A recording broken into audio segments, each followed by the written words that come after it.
to the Open Review Show, where we review almost all the racing games we play right here on Maxdriver.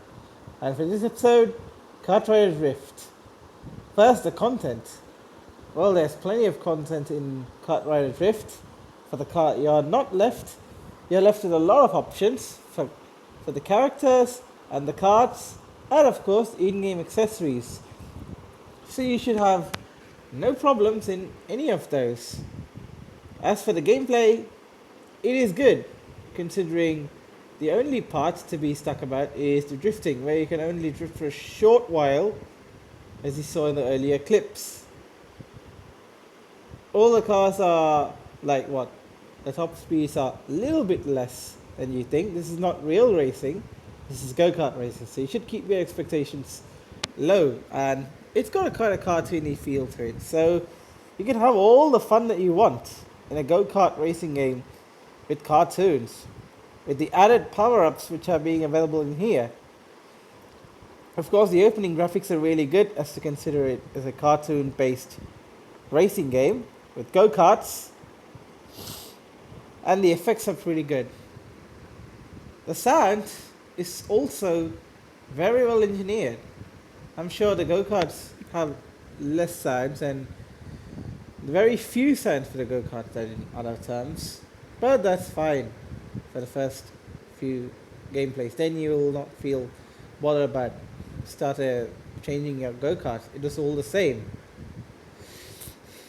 The gameplay mechanics, I assure you, drafting works, but the drifting is a little bit of a question. Although it is named Kartrider Drift, you can't pull out long drifts like the one you pull out on Torque Drift.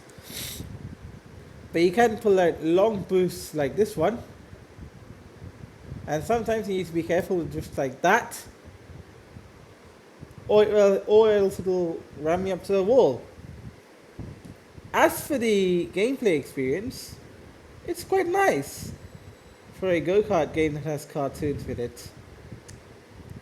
As for the multiplayer, well, it's seamless and it's very easy. The matchmaking takes just like few seconds, maybe under 40 seconds, and that's you can get started into a race next very early. So that's not bad. It's not bad with the servers. The servers are really good, and they're quite good to respond. They're quite responsive, and they can also not much take time. They don't disconnect often as much.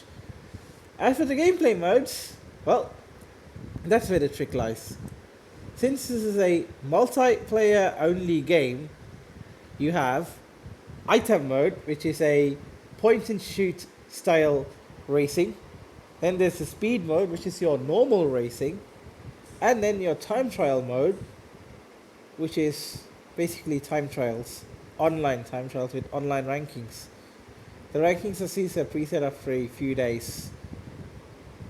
The only thing that I'm concerned about, there's also custom races which you can join or you can create one. Also, both the speed mode and the custom mode have a single, duo and even quad team-based racing modes. So that makes it more of like you play for a team and then you win for it style kind of thing. So no shortage of gameplay modes there. As for the handling, as for now, for the more core main aspects, the handling. As I said earlier, the drifting is a little bit not so long, as you can't hold out the drifting for a very long time. Watch this clip, and there you go. You can only hold out drifting for just a few seconds. Drift too much and you will end up in the rails. There's also some license mode. Acceleration and top speed are okay, and even the braking is also good, to be honest, but why do you need brakes for a go-kart race? So, the verdict. Well, it's a good go-kart race, but with only multiplayer. You won't have any single player. So for those of you who are interested in multiplayer, you can go ahead and already download it. For those who are looking for single player, you can download the Kartrider Rush version. Peace out, Maxdriver out.